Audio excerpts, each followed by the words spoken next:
wow.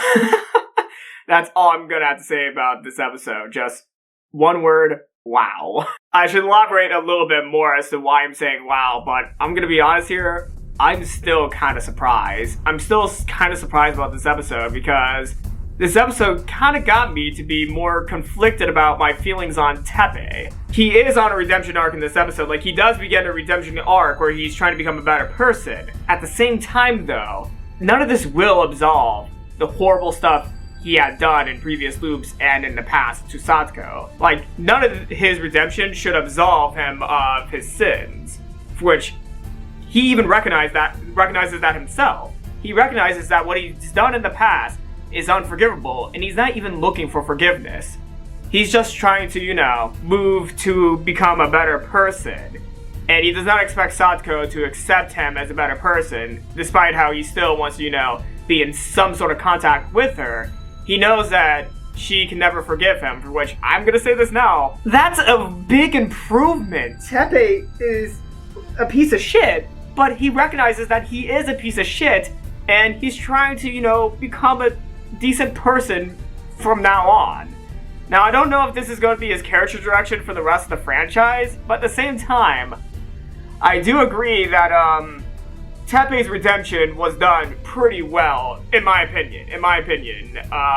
Of course, I would really like to hear everyone's opinions on their own thoughts on, Teppei's arc in this episode, like his character arc in this episode, because I'm still conflicted about how I feel about this, but at the same time, holy crap, I think Teppei is actually on the path to becoming a better person. Like, usually, I do not say that, I exactly really go for the whole bad character turning good trope. Like, I really do not like following that because it's usually not really well done.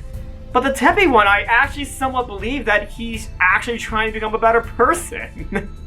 So yeah, that's why I'm really conflicted because, yeah, I actually am rooting for Teppei in his path to becoming a better person.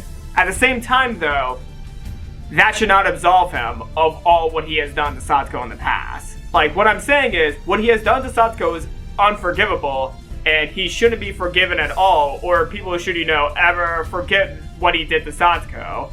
Like, what he did to Satoko was horrendous. But I can at least somewhat appreciate the fact that, he is recognizing that what he has done is horrible, and that he does want to improve himself.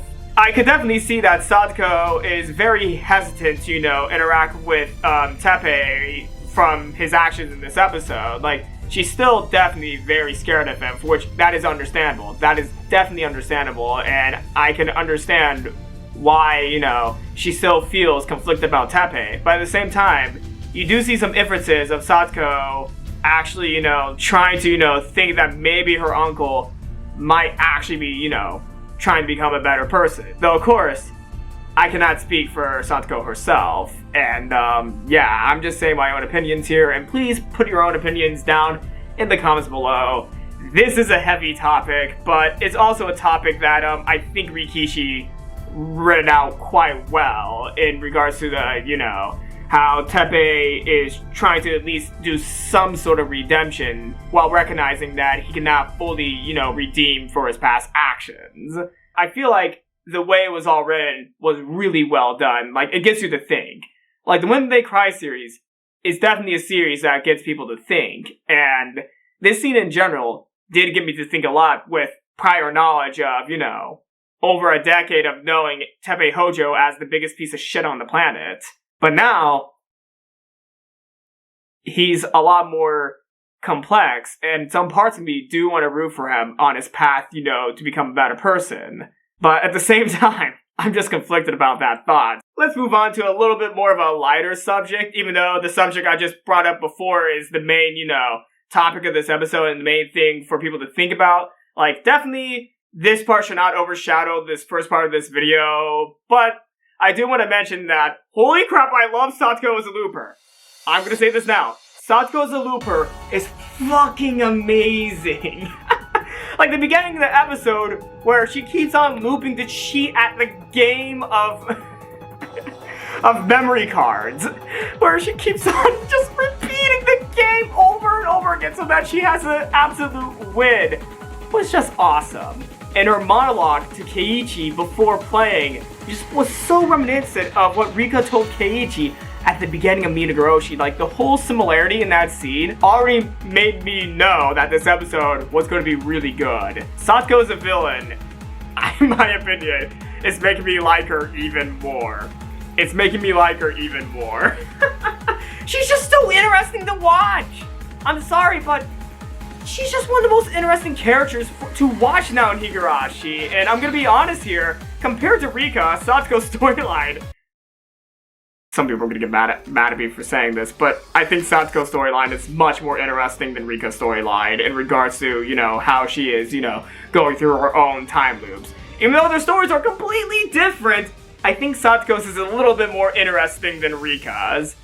Even though we get more insight into Rika's, you know, story of her loops, Satoko's loop story is just more fun to watch, in my opinion. It's more fun to watch. Even though Rika's is a good story. Like Higurashi, the original Higurashi with Rika's loops, amazing story. Like, amazing story that to this day I love. But this new GOU story with Satoko as the looper, I'm gonna admit, I am enjoying a lot more. Oh man. Oh man. This might be a weird thing for, you know, a long-time veteran fan of Higurashi to say, but at points, I am enjoying GOU a lot more than the original 8 stories. Like, at points. Let me clarify, at points.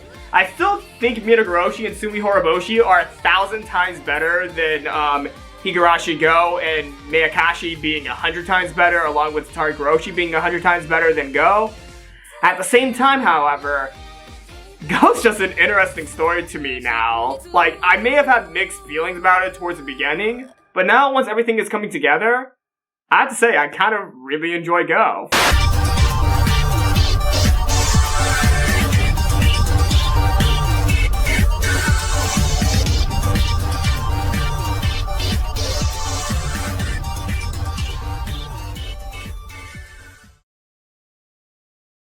Okay.